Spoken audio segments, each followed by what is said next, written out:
veux vraiment que vous y croyiez. Ne vous contentez pas de m'écouter. Ressentez-moi dans votre âme. Croyez que vous pouvez gagner. Bonjour les amis, j'espère que vous allez bien, j'espère que votre journée a bien commencé. On va voir comment se comporter devant ce genre de configuration en SMC Trading. Vous voyez ici, le marché a déjà pris son inducement.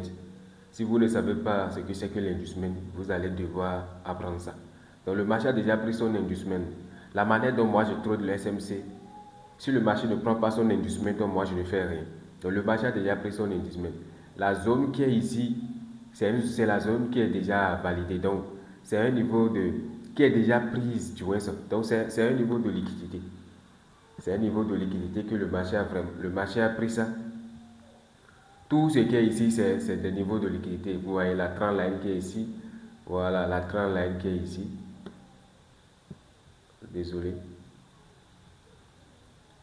Vous voyez la trend line qui est ici. Voilà, le marché a déjà pris tout ça sous forme de la liquidité. Maintenant, la zone qui est ici, c'est une zone validée qui comporte un peu de l'imbalance. Maintenant, lorsque le marché revient dans ce genre de zone, ce n'est pas une zone de très forte probabilité. Donc, lorsque le marché revient dans une zone qui n'est pas de très forte probabilité, vous avez deux possibilités. Soit vous allez prendre le trade de cette manière. Maintenant, lorsque vous devez protéger votre stop loss.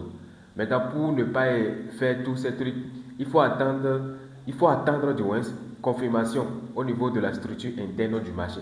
Vous voyez, donc ici, on va attendre la confirmation. Voilà, le marché casse. Le marché casse ici. Donc ici, c'est la cassure. On va mettre ça. Donc le marché a effectué la cassure.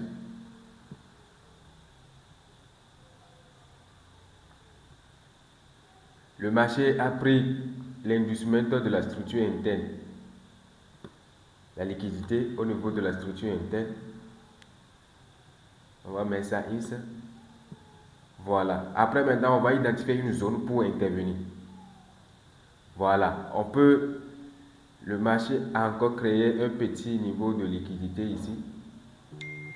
Le marché a encore créé un petit niveau de liquidité ici. Voilà. Maintenant, la zone qui est ici, vous pouvez entrer dans cette zone. Vous pouvez entrer dans cette zone. Lorsque vous prenez votre trade ici, pour être safe sur l'opportunité, vous placez votre stop loss ici. Mais pour avoir un risque ratio intéressant, vous pouvez mettre votre stop loss ici. Voilà, et votre target, c'est ici. Le plus bas. Votre niveau de TP, c'est là. Là, voilà. Maintenant, vous avez un risque ratio de 12,58. Si vous risquez $10, vous allez faire $120. C'est comme ça on obtient les gros risques ratios en SMC. Il suffit juste d'identifier les niveaux de liquidité et les zones validées. Voilà.